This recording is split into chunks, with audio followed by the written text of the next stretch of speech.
special project overseeing health and safety. So after work, I found myself at a restaurant eating dinner, and a coworker had joined me. And so after that, he invited me out to go to a separate location, somewhere close to where he was staying, in an unfamiliar location to me. And I honestly thought I was safe that night. So we ended up going to this restaurant, and I recall sitting down, ordering a glass of wine, and then all of a sudden he's talking to me, and I can't even understand what he's saying. And I had become so sick, I didn't even know what was going on. So I got up and I went to the washroom, and I remember lying on the floor, being so sick, barely able to walk, and barely able to talk. I didn't even know what was going on. All I knew was that I was just so sick. I didn't even know how long I was in that washroom for. But somehow I got up and I said to my coworker, I need to get out of here. I need to go back to my hotel. So there was a cab sitting outside of the restaurant that we were at, and I got in, and he followed me in. I thought that was pretty awkward.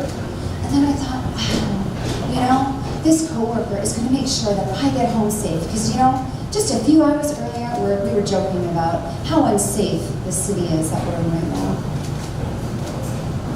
I remember moaning in the back of this cab. I was so sick.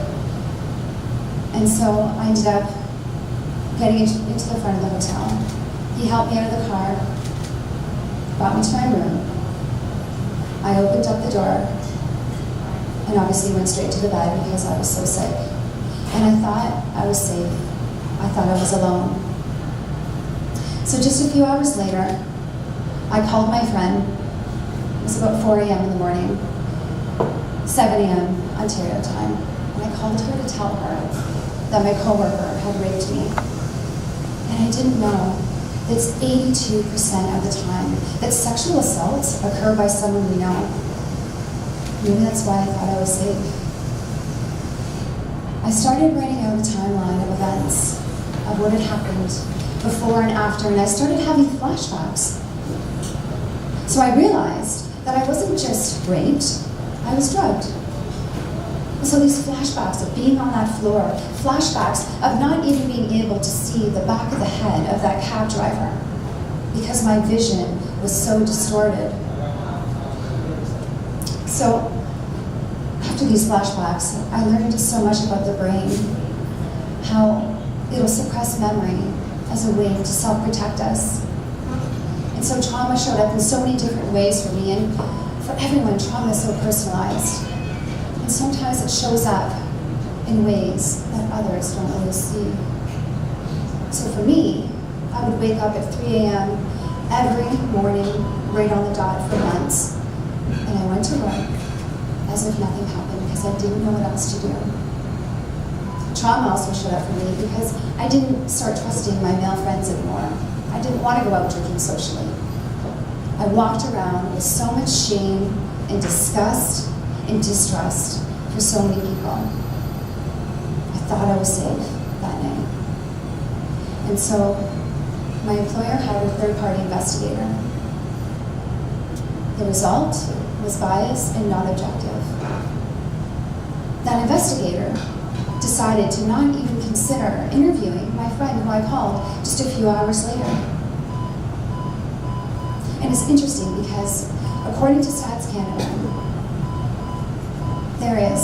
workplace violence, harassment, and sexual harassment is found to be responsible for more lost work productivity than any other cause. Absolutely. I lived that. And 94% of executives don't think it's happening in the workplace, and yet 45% of workers report being bullied. And now 26% of workers are quitting their jobs because their employers are not taking action. And that's why I had to quit my job. But one of the icings on the cake for me was that I was told to find a trainer for everyone in the company to learn about sexual harassment.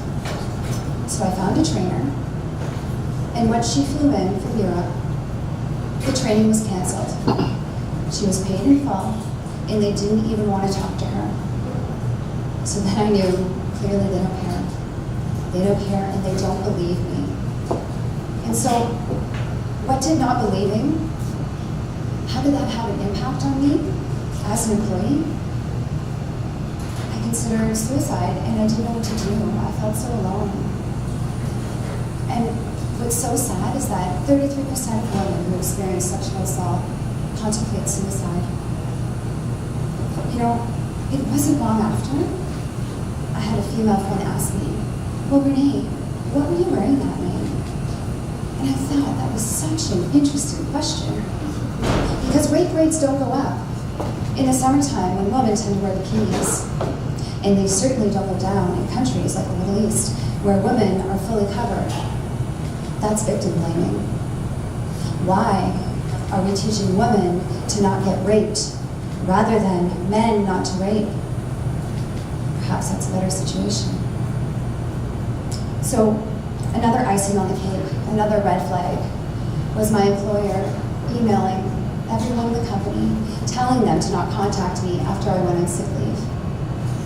I already felt isolated. I already felt alone. It was horrible. I felt powerless.